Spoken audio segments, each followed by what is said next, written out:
Урматтуу мусулман бир тууганым, биздин астыбызда биздин күнөөлөрдөн тазалануубузга себеп боло турган, дуаларыбыз кабыл боло турган, береке жаабый турган бир ыйык күн келип атат.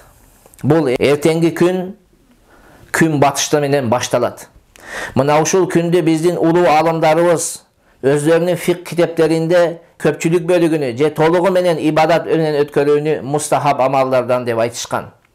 Ал китептерден кээ-бирин атай турган болсок, мисалга Бахру Роиq аттуу китепте, Дуррул Мухтар, Раддул Мухтар аттуу китептерде, Дурар деген китептерде жана башка китептерде ушул тема келген. Урматтуу мусулман бир тууганым, эртеңки күнү ошо күн баткан түндү ибадат менен өткөрүү тууралуу сүйүктүү пайгамбарыбыз Мухаммад саллаллаху алейхи ва саллям имам Байхақи жана имам Ибн Мажа риваят кылган хадисте мынтип айткан: Шабан айынын жарымынын түнү кирген кезде силер күндүзү орозо тутуп, кечелеринде эмне кылгыла?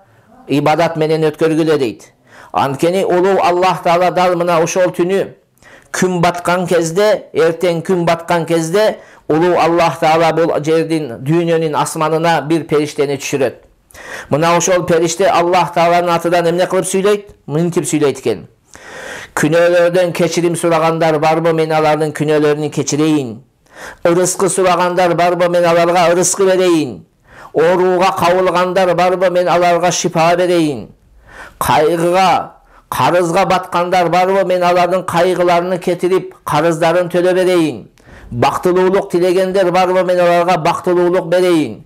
Иштери жүрүшпөй калгандар барбы, мен алардын иштеринен жүрүшүп кетүүсүнө эшик ачып берейин.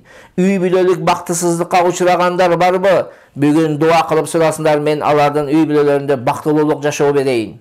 Кыскасы, ушундай дуа кылат дейт, таң атканга чейин ушундай периште эмне кылып турат? Жар салып турат дейт. Ошондуктан урматтуу мусулман бир туугандарым, эртеңки түндү биз олжо билели. Эртеңки түндөн пайдаланып, колубузду алакан жайып, жалбарып, көз жаш төгүп, Кудай Тааладан күнөөлөрүбүздүн бир жылда болуп аткан, күн сайын бир жылдын ичинде чогулган күнөөлөрүбүздөн тазаланууду Кудай Тааладан сурайлы. Зикир кылалы, Кур'ан окуйлу, эртең бир жакадан баш чыгарып, бир жеңнен кол чыгарып, бардыгыбыз тилектеш болуп Кудай Тааладан мамлекетибиздин, жалпы момун мусулмандардын тынччылыгын Кудай Тааладан эмне кылалы? Сурайлы.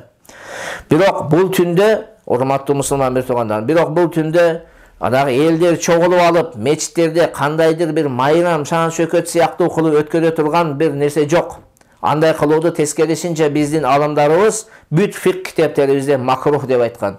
Ошондуктан жөн эле ар бир адам мечиттеби, үйүндөбү, кыскасы эмне кылсын? Колунан келишинче дуа, зикир, Кур'ан менен алектенип өткөрсүн. Ассаламу алейкум ва рахматуллахи ва баракатух.